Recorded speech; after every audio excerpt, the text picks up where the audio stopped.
Welcome to this week's edition of Extra Points, everybody. I'm Al Lorenzen, joined by Mark Hansen.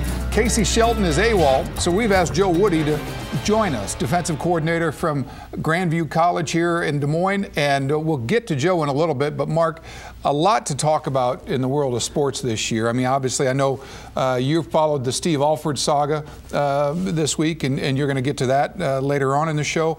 But we've got something to talk about with Rutgers basketball as well, and you know that we can go a lot of different directions with that, relating to what took them so long, relating to the behavior itself, relating to everybody around that program really lawyering up.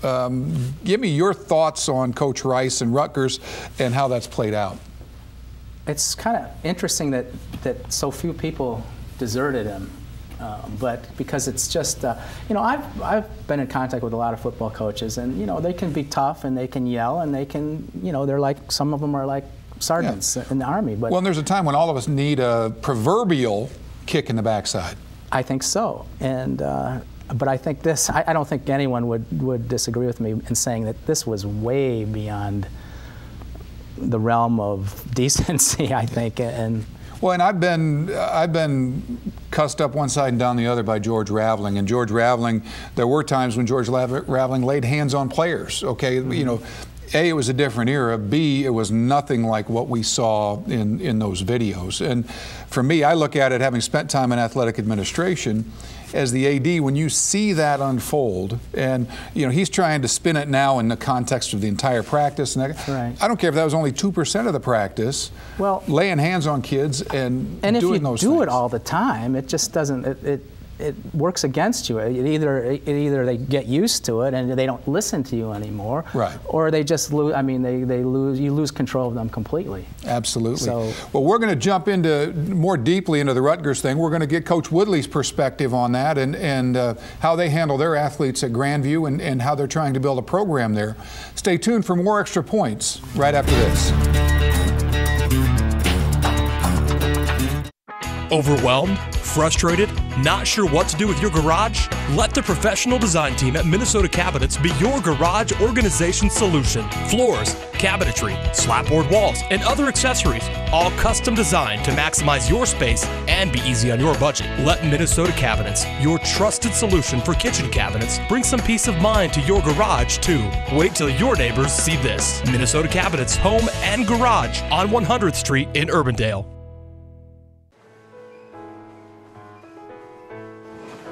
That's magic. This is not. No magic can help you get in shape, and it won't happen overnight. You need a plan, commitment, and more often than not, you will need help.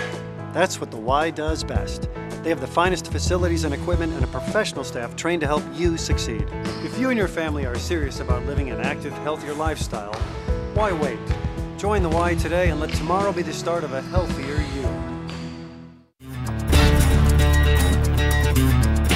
Welcome back to Extra Points. I'm Al Lorenzen, along with, who are you? Along with Mark Hansen. We're joined by Joe Woodley, defensive coordinator at Grandview University. We're not joined by Casey Shelton today, and that means a couple of things. First of all, it means that Casey's AWOL, which anyone that knows Casey isn't that surprised by.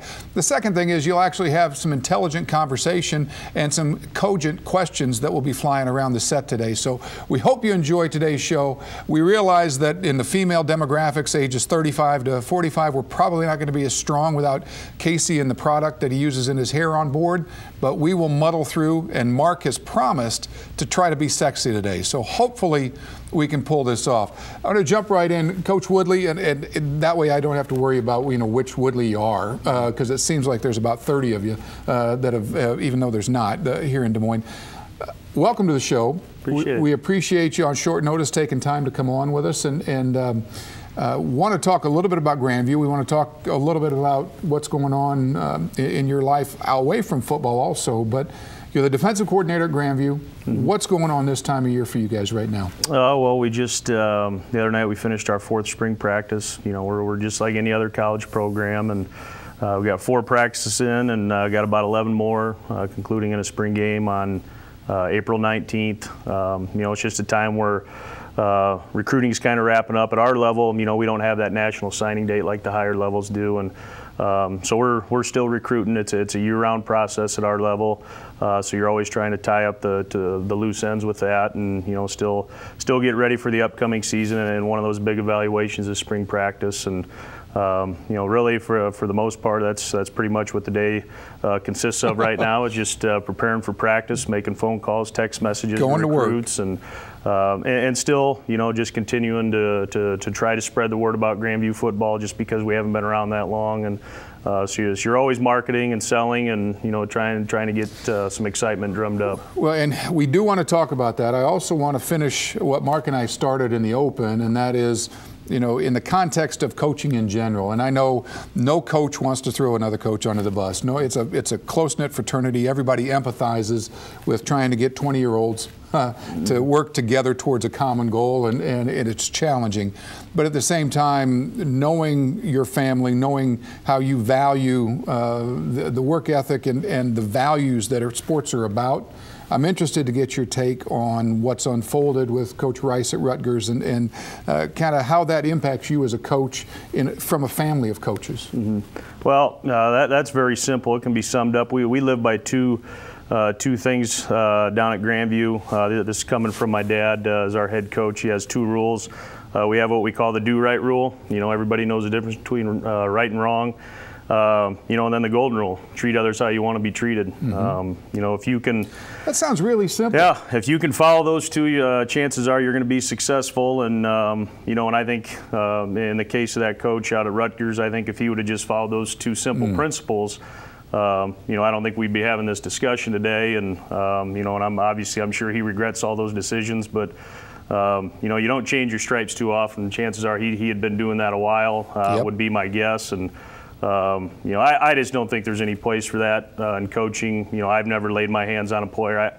I just don't. You probably wanted to a time or two. Well, maybe, but I don't think it's. I don't think it should ever get to that point. And that's just my personal opinion on it. Doesn't mean I'm right. I've obviously hold my dad in high regard, and he's been coaching for close to 40 years now, and and he's been successful doing it that way. And I guess that's the simplest way to put it. Just treat people the way you want to be treated, and the difference between right and wrong, and chances are success will follow. So. Amen. Emotion is such a big part of sport. I mean, it's you just have to have it when you play, when you coach. Are there times when you ever, kind of look at yourself, and when you're talking or coaching or doing something, you say, I got to hold on here. I might be going a little bit too far. I mean, does it? Because it's not like sitting in a classroom. Yeah, you got to find a balance, And Mark, I think you said it in the opening statement about, that guy's probably been doing it so long it lost its effect. It's kind of like, sometimes you hear people talk about guys that cuss a lot at practice. If you're doing it all the time, kids just shut it off. And I think there comes a time and a place where you've really got to get your point across, whether it's raising your voice or using an off-colored term, whatever the case may be. But yeah, I think you've got to, I think you're right. I think you've got to save up those emotions. You can't be on like that all the time, in my personal opinion. Because there's going to come a time where you want to get your point across, and they're going to listen when you do it that way. I believe in just teaching guys. I as a player, I played Division I athletics. I realized the urgency at that level, and and I always felt that I'd rather just be coached. I think I learn better. I think it makes for a better environment for guys. Just teach guys, and and then when you. When you get in your bigger group settings, when you're trying to get your guys excited to play, I think those are the times you save for those situations. And but again, that doesn't make me right. I'm not. There's a lot of different ways to do it. Yeah, there's a million different ways to do it, and I guess that's kind of my approach. I would consider myself intense, but I'm not. I'm not 100 miles an hour all the time either. I think our kids understand where I'm coming from most of the time, and and I try to have a balance. Because you still got to have good relationships with your kids, and I think I have. I kind of have a balance of both of that, where they still respect me, and but there's going to come a time where you got to snap at them a little bit. And my dad talks to, when we bring recruits in all the time, it's, chances are we're not going to snap at you about something on the field. It's going to be, are you missing class? Are you making poor choices off the field? Those are the times that are really, you're probably going to, raise his blood pressure a little bit. So, But you know, in regards to the whole Rutgers deal, like I said, just do right, roll, treat how you want to be treated, and I think you'll be okay. Let's talk a little bit about working with your dad. I mean, obviously, it's almost like preordained. It's coaching is in the Woodley blood, so it would seem to those of us on the outside looking in. What's it like working with him, and describe every day, you know, putting the hard hat on and going to work with your dad, who you obviously hold in high regard? Yeah, certainly, and of course we moved around quite a bit as a kid, so you know, I've seen the different places he's been and been around a lot of coaches, but you know, I think he's one of the better ones around. Number one, just as a coach working for him, and it's no different than our other coaches, he lets you coach. You know, he's not a micromanager, and you know, I think that's the thing I respect most about him, because you get, there's some coaches out there that have their finger on everything, and I understand that to some point, because some guys, you only get one head coaching opportunity and you want to make sure everything's done the way you want it done, and, right. And I get that, but I think, you know, I think he lets us coach, and it's really helped me grow as a coach. Again, I don't think I have all the answers, but it's allowed me to kind of explore and better myself as a coach, and I know it's been that way with the others, and you know, and being a coordinator, it's made me, you know, put trust into the position coaches around me to kind of let them do what they're comfortable doing, and you know, and then, you know, I got advice a long time ago. You know, you always want to hire other people around you that are smarter than you are. You know, well, and for me, that's not hard. for you guys, it might be harder, but I agree completely. We're going to come back and talk more Grandview football. We're going to talk more about the Woodley family after this break. Stay tuned to Extra Points. People like to see a return on their investment. Is it time for you to make an investment in your health? The YMCA has great locations, facilities, equipment, and a staff dedicated and trained to help you succeed. And is affordable to all. The Y offers boot camp classes, a pool, wellness coaches, complimentary child watch, and so much more.